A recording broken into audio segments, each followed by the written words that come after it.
So hello guys, once again welcome back to another video. So right now my vessel is at Syria port, discharging is going on. So the purpose of making this video is to tell you realities about Merchant Navy. If you are really willing to join Merchant Navy, then this video is going to be helpful for you, because here I am going to tell you 9 reasons why some people don't quit Merchant Navy, means why they love working in Merchant Navy.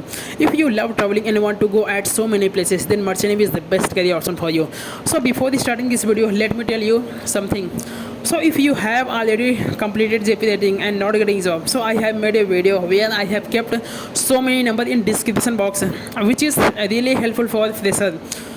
So they will not ask you any service charges, so you can start your career from zero service charge. So let's start this video. So first reason, earn in lakhs.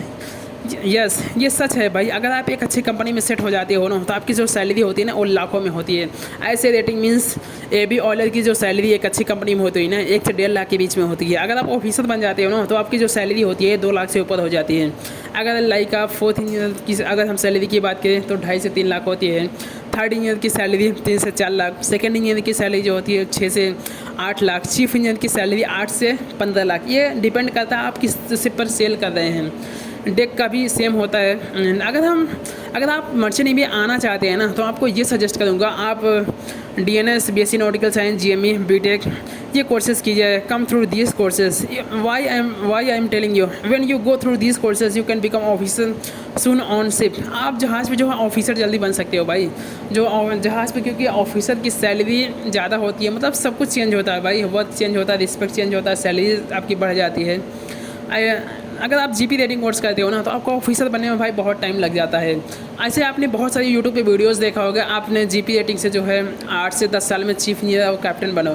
But reality भाई ये नहीं है, क्योंकि जब आप GP rating course करते हो ना, अगर आप एक ऐसी फैमिली से बिलोंग करते हो जहाँ पे पैसे को लेकर बहुत तंगी है ना, फाइनेंशियल क्राइसिस है ना, तो वहाँ पर भाई ऐसे बहुत सारे लोग हैं कि ऑफिसर बन ही नहीं पाते हैं, क्योंकि पैसों के कारण। एंड क्योंकि जब आप मतलब टाइम के साथ जो है वो खर्चे बढ़ जाते हैं, जैसे आपकी शादी वगैरह हो जाती है तो आप खर्चे बढ़ जाते हैं, तो आप मतलब एग्ज़ाम को लेकर मतलब बहुत सारी चीज़ें के कारण आप एग्ज़ाम नहीं दे पाते हो, ऑफिसर नहीं बन पाते हो। तो आप इन कोर्सेज़ के थ्रू जाएंगे तो आप अच्छा रहेगा। एंड दूसरी चीज़ें, फ्री में दुनिया घूमना, ये सच है भाई। जब आप ज्वाइनिंग करते हो ना, जहाँ से भी आपकी ज्वाइनिंग होती है, China, Singapore, Brazil, Argentina, Europe, Egypt, जितनी भी फ़्लाइट होती है ना, 1 2 3 4, ये सब कंपनी पे करती है। अगर मैं अपनी स्टोरी बताऊँ ना, इस बार जब मेरी ज्वाइनिंग हुई ना, तो मुझे 4 फ्लाइट दिया गया।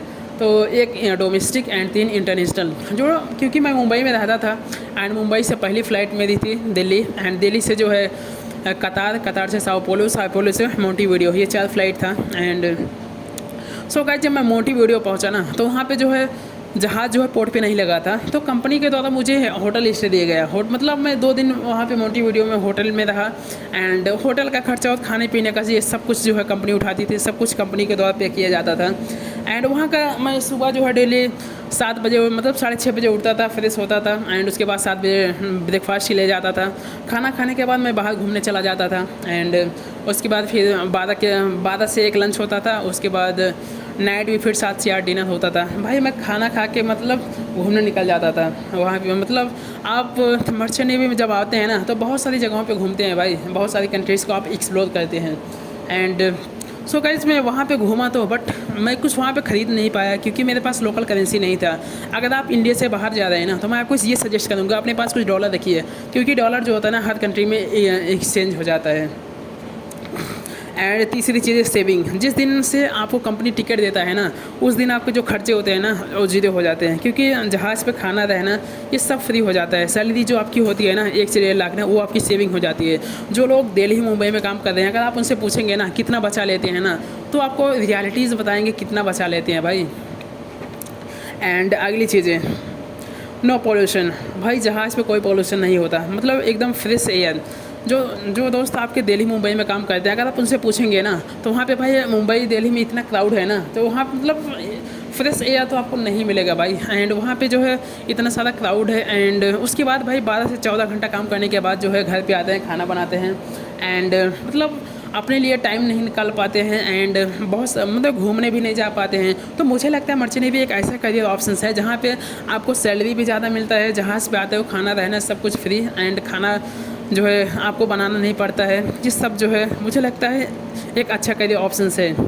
एंड अगली चीज़ है, हर दिन आप एसी में सोते हैं। जब भाई आपकी ड्यूटी होती है ना तो आपको काम भी करना पड़ता है। जब आप काम करते हो आपके पसीने जो कपड़े होते हैं ना पूरे भीग जाते हैं। अगर हम डेक की भी बात करें, अगर आप ऐसा डेक जब जैसे आप ABNOS ज्वाइन करते हो ना तो आपकी जो काम होता है चिपिंग, पेंटिंग, साफ़ सफाई, जहाज़ की वॉशिंग ये करना पड़ता है। एंड जब आप इंजन में आते हो ना भाई, इंजन में जब आप आते हो तो मतलब आपको इंजन में भी सेम काम ही करना पड़ता है। चिपिंग, पेंटिंग, सॉरी चिपिंग, जहाँ भी चिपिंग, वैसे मोस्टली तो चिपिंग नहीं रहता है बट पेंटिंग होता है। एंड साफ़ सफाई एंड ऑफिसर को हेल्प करना, ये सब आपका काम होता है। एंड यहाँ पर जो अगर आप डेक पे काम कर रहे हैं तो आपको धूप में काम करना पड़ेगा। एंड इंजन में काम कर रहे हैं तो यहाँ पे बहुत हीट होती है। जब इंजन चलता है तो वहाँ पे हीट होती है एंड नॉइस भी बहुत होता है। तो आपको इस कंडीशन में आपको काम करना पड़ता है। एंड अगर आप रियली मर्चेंट नेवी में आना चाहते हैं ना, अपना करियर बनाना चाहते हैं ना, तो भाई जाओ आप पहले देखो मर्चेंट नेवी में आखिर काम क्या होता है। मैंने इसे बहुत सारे वीडियोस बनाए हैं जहाँ पे मैं बिल्कुल रियल दिखाया है आपको आखिर मर्चेंट नेवी में काम क्या होता है। जाइए, एकदम रियल है, बिल्कुल कोई फेक नहीं है। एंड नेक्स्ट अगली चीज़ है टैक्स फ्री सैलरी। भाई आप लाखों में सैलरी कमाते हो ना, यहाँ पे कोई आपको टैक्स नहीं देना पड़ता है। अगर ज़मीन पे पैसा कमाओगे इतना ना तो आपको वहाँ पे टैक्स देना पड़ता है। एंड अगली चीज़ें, this is a contractual basis और 6 to 9 मंथ। भाई यहाँ पे जो है ना 6 से जो है 9 महीने के मतलब कॉन्ट्रैक्ट होता है। मोस्टली अगर आप FG करते हो ना इंडिया से बाहर ना तो आपको कॉन्ट्रैक्ट जो होता है 9 महीने का होता है। बहुत सारे लोगों को पता होता है कि मतलब ये जो जॉब है 6 महीने घर जहाज़ पे 6 महीने घर, बट एक्चुअली ऐसा नहीं है गाइस। अगर आप 9 महीने कॉन्टैक्ट करके आते हो ना, अगर 2-3 महीने आप घर पे रहते हो ना, अगर कंपनी बीच में कॉन्टैक्ट करती है आपके जहाज़ पे आना, मतलब आप ज्वाइनिंग के लिए रेडी हैं कि नहीं। अगर आप चाहें ना तो 6 महीने, 7 महीने, 1 साल आप मतलब ज्वाइनिंग मतलब आप घर पे रह सकते हैं। बट कंपनी एक दो बार कॉल करेगी। अगर आप रेडी नहीं है इट्स ओके यार। एंड अगली चीज़ें नॉर्मल वर्क। भाई ज़मीन के कंपैरिजन में जहाज़ पे काम कम ही होता है एंड सैलरी भी हाई होती है, क्योंकि आप सब कुछ छोड़ते हो भाई।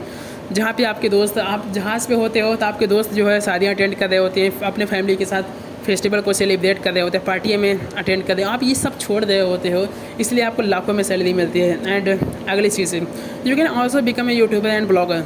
सो you can see today nowadays people are earning good money from YouTube and social media. आजकल भाई लोग यूट्यूब से एंड सोशल मीडिया से पैसा अच्छा बना रहे हैं। And also you can become, क्योंकि आप बहुत सारे जगहों पे जाते हो एंड अलग अलग कंट्रीज़ में जाते हो, आप भी एक ब्लॉगिंग कर सकते हो। तो ये भी एक अच्छा करियर ऑप्शन है। तो मैंने आपको 9 रीजंस बताया आखिर क्यों मर्चेंट नेवी एक अच्छा करियर ऑप्शन है। सो प्लीज़ कमेंट में बताइए वीडियो आपको कैसा लगा। मिलते हैं नेक्स्ट वीडियो में। Till then thank you so much, bye bye.